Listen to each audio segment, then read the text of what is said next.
वृंदावन में गोपेश्वर महादेव के पीछे में एक बहुत पुराने महात्मा रहते थे। एक पंडित जी ने हमको कथा सुनाई थी, बहुत अच्छी।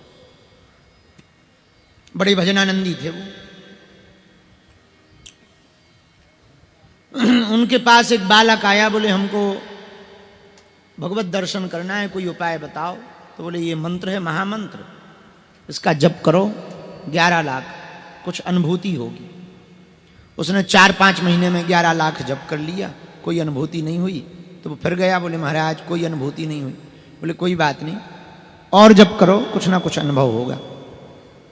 4-6 साल हो गए, जब तो वो करता रहा। उसे लगता था कि भगवान आएंगे, खड़े हो जाएंगे, मांग वरदान क्या चाहता। वो जब तो करता रहा, जब कोई अनुभव नहीं हुआ तो एक दिन मथुरा जा रहा था पैदल पैदल। रास्ते में एक तांत्रिक था, तांत्रिक जानकार। तांत्रिक के पास प्रेत सिद्धि थी। वो प्रेत को इतना पढ़ाए रखा था उसने कि प्रेत कोई भी रूप बना के बैठ जाता था।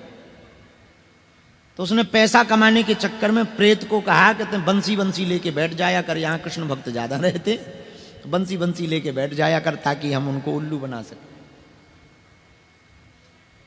तो ये तांत्रिक के पास गया, महाराज क्या नाम है बचवा? बोले महाराज हमारा नाम अमुक अमुक है। अच्छा क्या करते हो? बोले भगवान के दर्शन करने के लिए जब तब करते हैं पर दर्शन नहीं हो रहे हैं। बोले सुनो, गुरुजी के चक्कर में ना पड़ो, हमारे चक्कर में आ जाओ। हम तुमको एक मंत्र देंगे, 11 दिन में ही दर्शन हो जाए। देवता सामने खड़ा हो जाएगा 11 दिन में, ऐसा मंत्र है हमारे पास। इसने कहा ये बहुत बढ़िया है, इधर तो 11 साल लगने वाले हैं, कुछ नहीं हुआ डूगा हो रहा। 3-4 साल तो हो ही गए, आधे तो निकल ही गए, आप तो 11 दिन में गारंटी ले रहे। बोले भक्त तो नहीं जाओगे? अरे बोले यहाँ हमारा आश्रम, 11 दिन में हम सिद्ध कर देंगे, देख इनको दर्शन भय, इनको भय, इनको भय। तो 3-4 लोगों से पूछा, उन्होंने अरे महाराज बहुत पावरफुल चीज है, बहुत तेज है। अच्छा, वो वहीं रुक गया। उसने अपने गुरुजी की माला वाला बंद कर दी। उसने तांत्रिक ने जो मंत्र बाचा दी वो बाचा करने लगा। रात भर जप करे, दिन भर सोए, रात भर जप करे। 11-12 दिन हो गए, कुछ नहीं हुआ। तब ये गुरुजी से बोला आप तो कह रहे थे 11 दिन में खड़ा कर देंगे, कुछ हो ही नहीं रहा है। बोले रोको, हम बात करते हैं अपने प्रेत से, सिद्ध देव से। तो इन्होंने बात की, क्यों ये 11 दिन से जप कर रहा है, तुमने दर्शन क्यों नहीं दिए, सामने क्यों नहीं खड़ा भैया? तो प्रेत बोला महाराज सबसे साधना करवाओ पर इससे ना करवाओ। बोले क्यों? बोले जैसे ये जप करता है और हमें बुलाता है, और हम जैसे ही नजदीक जाते हैं तो एक चक्र सुदर्शन वाला आदमी उसके पीछे खड़ा हो जाता है, तो हम जा नहीं पाते नजदीक, और शरीर में जलन और होती है, और हम तो कहेंगे इसको आश्रम में मत रखो, नहीं तो हम तुम्हें खा जाएंगे। गुरुजी से बोला वो प्रेत अपने, फिर ढूंढे तुम, तो बोले हम तुमको खा जाएंगे। तो उस बालक को ये बात अमुक वो तांत्रिक ने बताई कि भैया बहुत खतरनाक बात है, ऐसी ऐसी बात है, और तुम्हारे पीछे कोई चक्र सुदर्शन लेके खड़ा हो जाता। ये भागा फिर अपने गुरुजी के गया, पास गया, गोपेश्वर महादेव के पीछे वो रहते थे। बोले गुरुजी ऐसी ऐसी बात है। बोले सुनो, भगवान दिखाई नहीं पड़ते हैं पर होते सदैव साथ हैं। हवा दिखाई नहीं पड़ती है पर होती सदैव साथ। एक हम अपनी घटना बताएं, महाराज जी आ गए, इसको ध्यान आ गई। एक हमको पश्चिम बंगाल में एक जगह है कामाख्या के पास में, म्यांग, वहां का काला जादू बहुत प्रसिद्ध है, तंत्र विद्या का वो गढ़ है। म्योंग है या म्यांग। वहां के एक साधक आए हमारे पास 4-5 महीना पहले। वो तंत्र मंत्र बहुत जानते थे, इतना जानते थे तंत्र मंत्र के वो केरा पेड़ा सब ले आते थे, और बहुत ज्यादा जानते थे। वो ऐसे लॉक कुछ कर देते थे लकड़ी से, तो आदमी उठ नहीं पाता था। और उन्होंने ही हमको बताया, बोले हमारे पास इतने भूत सिद्ध हैं, भूत, कि हम भूतों से काम करवाते। सो हमने कहा कि हमारे पास क्यों आए? बोले हम चेक करने आए थे, आपका बड़ा नाम सुना है, हम चेक करने आए थे कि आपके पास क्या है। हम कि हमारे पास तो हलवा है। तो कुछ हमको जानते ही मानते नहीं, सीधे साधे आदमी, राम राम जपते हैं, जो गुरुजी ने साधना भजन दे रखी वही जप करते हैं। तो बोले जब तो हम आपसे दीक्षा लेना चाह रहे। तो हमने कहा तुम खुद अपने आप में गुरु हो। बोले हमारे कितने 100 चेला हैं, उनके 400-500 चेला हैं तांत्रिक, और बना रखे उन्होंने, और भयंकर काला शरीर, और पान खावे दिन भर, और स्माइल इतनी खराब आवे मुंह से, भगवान ही बचाए। हाँ, और वहां पर कुछ वो बता रहा था, बोले हम जिस गांव के हैं 15-20 साल पहले वहां पर कोई अधिकारी पोस्टिंग नहीं लेता था। हाँ, इतना खतरनाक काला जादू था। जो आपने एक किंवदंती सुनी, उसने हमको बताई, अब सही गलत हो। बोले हम लोगों, हमारे पूर्वजों के पास ऐसी तंत्र विद्या थी कि मेढक बना देते। हाँ हाँ, ऐसी तंत्र विद्या थी। बोले तो कामाख्या के पास में है वो।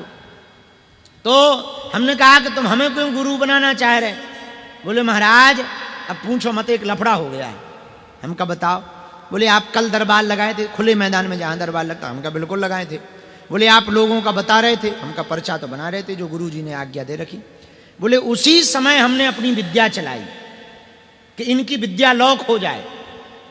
और बोले जब हमने अपने देव, उसने कोई अघोरी वीर का नाम लिया। बोले हमने अमुक अमुक वीर है कोई, वो भगवान जाने वो क्या बंगाली भाषा में उसने अपनी बात कही, और उसमें होता है।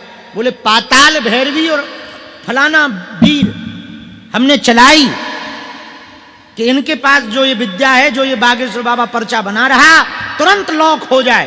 बोले तब से वो हमारी विद्या वापस ही नहीं आ रही।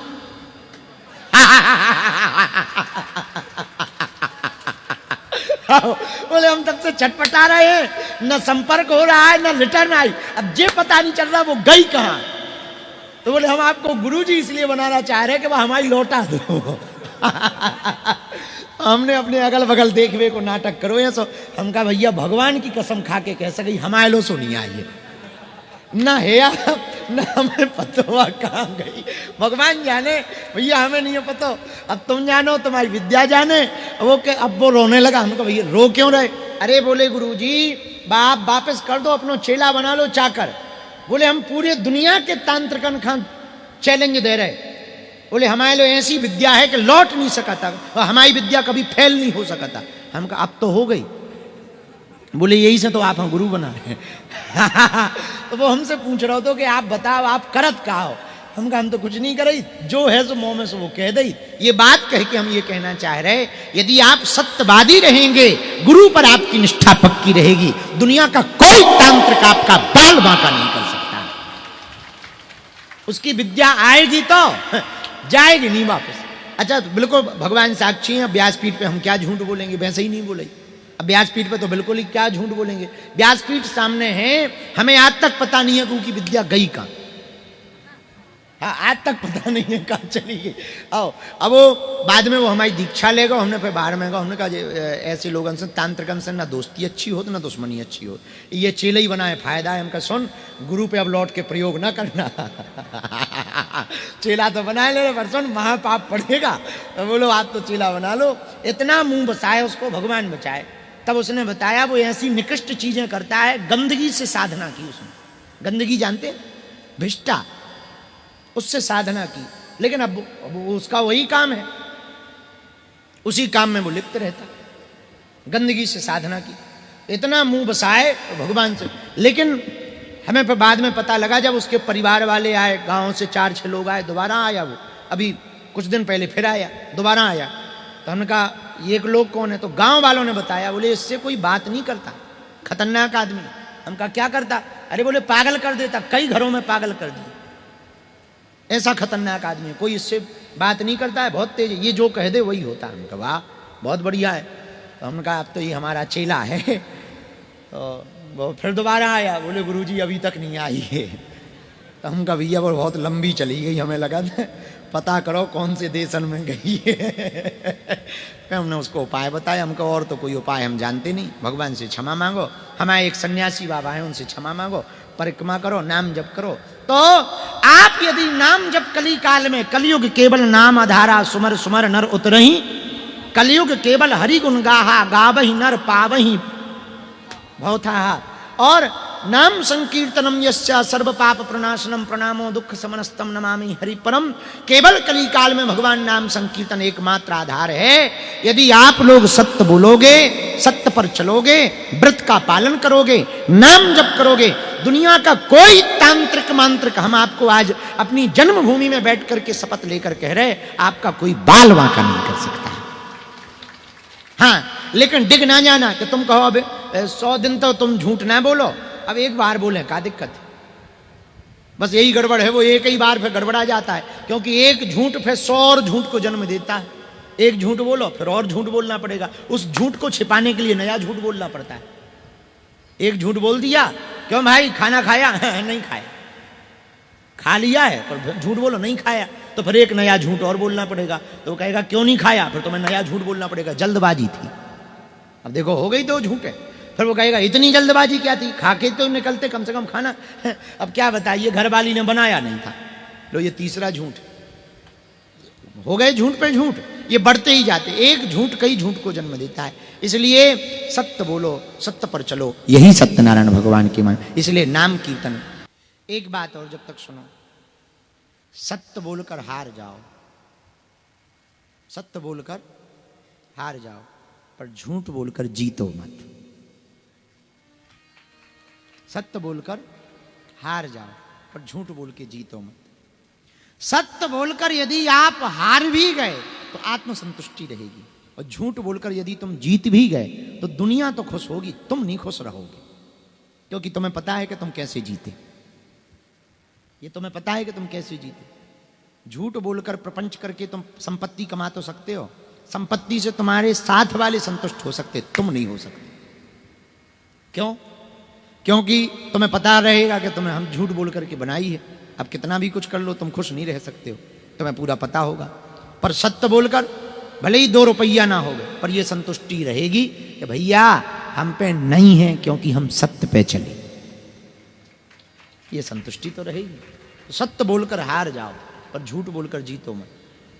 इसी बात पर हम 3 दिन तक आज कल परसों में जोर देंगे, ताकि आपको एक बात तय हो जाए कि हमको जीवन में सत्य क्यों बोलना चाहिए। इसी बात पर हम आपको जोर दे करके चर्चा करेंगे। सत्यनारायण भगवान की कथा को शंख बजाने का भी क्रम है। नहीं हम बजा लेंगे हम।